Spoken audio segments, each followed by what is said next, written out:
Hello friends, welcome to my channel. ഇന്ന് ഞാൻ ഉണ്ടാക്കാൻ പോകുന്നത് മാംഗോ പുഡിംഗ് ആണ് ട്ടോ. നമ്മൾ ഇതിനു മുമ്പ് മാംഗോ ജാം ഉണ്ടാക്കിയിട്ടുണ്ടായിരുന്നു. അപ്പോൾ അത് കാണാത്തവരുണ്ടെങ്കിൽ അതിന്റെ ലിങ്ക് ഞാൻ ഡിസ്ക്രിപ്ഷൻ ബോക്സിൽ കൊടുക്കാം. ഇനി നമുക്ക് പുഡിംഗ് എങ്ങനെയാണ് ഉണ്ടാക്കിയെടുക്കുന്നതെന്ന് നോക്കാം. അതിനായിട്ട് ആദ്യം തന്നെ 1/4 കപ്പ് പാൽ ഒരു ബൗളിലേക്ക് ഒഴിച്ചു കൊടുക്കുക. പിന്നെ അതിലേക്ക് 4 ടേബിൾ സ്പൂണോളം കോൺഫ്ലോർ ചേർത്ത് നന്നായി കലക്കി അതൊന്ന് കട്ടിയില്ലാതെ യോജിപ്പിച്ചെടുക്കണം. അതിനുശേഷം 1/2 കപ്പ് മാംഗോ പൾപ്പാണ് ചേർത്ത് കൊടുക്കുന്നത്. മിക്സിയിൽ ജസ്റ്റ് മാങ്ങ ഒന്ന് അടിച്ചെടുത്തതാണ്. അപ്പോൾ ഇനി അത് അവിടെ വെക്കാം. അതിനുശേഷം ഒരു പാൻ എടുത്തിട്ട് അതിലേക്ക് 1 കപ്പ് പാലും 4 ടേബിൾ സ്പൂൺ കൂടുതൽ പഞ്ചസാര വേണമെങ്കിൽ കൂടുതൽ ഇട്ട് കൊടുക്കാം. പിന്നെ ഒരു 2 ഡ്രോപ്പ് വാനില എസൻസും കൂടി ചേർത്ത് നന്നായി ചൂടാക്കി എടുക്കുക.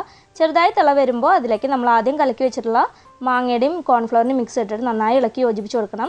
ലോ ഫ്ലെയിമിൽ ഇട്ടിട്ട് വേണം നമ്മളിത് കുറുക്കിയെടുക്കാനായിട്ട്. ഈ ഒരു പരിവാവുന്നത് വരെ നമ്മൾ ഇളക്കി യോജിപ്പിച്ച് കൊടുക്കുക. അതിനുശേഷം ഇതുപോലെ ഒരു പാത്രത്തിൽ ബട്ടറോ നെയ്യോ തേച്ചതിന് ശേഷം അതിലേക്ക് നമ്മുടെ മിക്സ് ഒഴിച്ച് ജസ്റ്റ് ഒന്ന് ടാപ്പ് ചെയ്ത് ഫ്രിഡ്ജിൽ വെച്ച് തണുപ്പിക്കാം. 1.5 മണിക്കൂർ നമുക്ക് ഫ്രിഡ്ജിൽ വെക്കാം. അപ്പോൾ 1 മണിക്കൂർ കഴിഞ്ഞു, നമ്മുടെ പുഡിങ്ങൊക്കെ റെഡി ആയിട്ടുണ്ട്. ഇനി ഇത് ഒരു പ്ലേറ്റിലോട്ട് ഇങ്ങനെ കമഴ്ത്തി കഴിഞ്ഞാൽ നമ്മുടെ പുഡിങ് റെഡിയായി. നമ്മൾ ജലാറ്റിനൊന്നും ചേർക്കാതെ തന്നെ നല്ല ജെല്ലി പോലെയാണ് ഇരിക്കുന്നത്. നല്ല ടേസ്റ്റാണ് കഴിക്കാനായിട്ട്. അപ്പോൾ എല്ലാവരും ട്രൈ ചെയ്ത് നോക്കുക. വീഡിയോ ഇഷ്ടമായെങ്കിൽ ലൈക്ക് ചെയ്യാനും ഷെയർ ചെയ്യാനും മറക്കരുത് കേട്ടോ. Thanks for watching.